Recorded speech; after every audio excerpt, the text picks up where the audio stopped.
Dr. Mark Jangizi here through Science Moment. Today I'm going to talk about being a good citizen and nationalism. And I think a lot of people have this feeling that being a good citizen is recognizing what's right and what's the cause around you and joining that cause to be a good person in the community.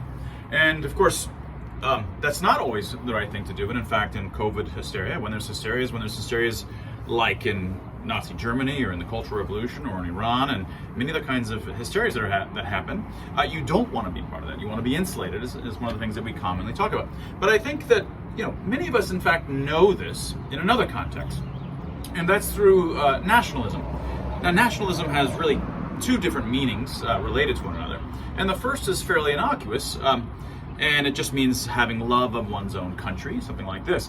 But it is also associated with a second sense, which is more sort of exaggerated, over-exaggerated love of one's country, willing to fight and die, and just sort of getting basically hysterical about it, having a moral allegiance to it in a way that's above and beyond normal.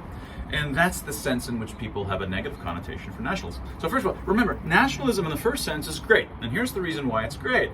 You have in any country widely diverse people, widely diverse stocks of people and families with family allegiances and ethnic allegiances and just tons and tons of different kinds of things that tie them together. And historically, it was familial and other kinds of ethnic bonds and so forth.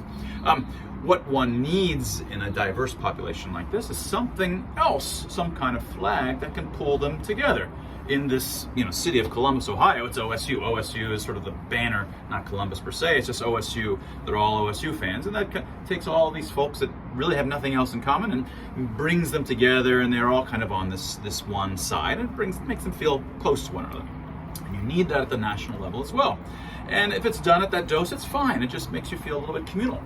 Where it gets bad is exactly where your intuitions should be. The bad kind of nationalism really is appealing to this kind of, when there's a mass hysteria about it, and there's this narrative that our country is great and superior to that of the others.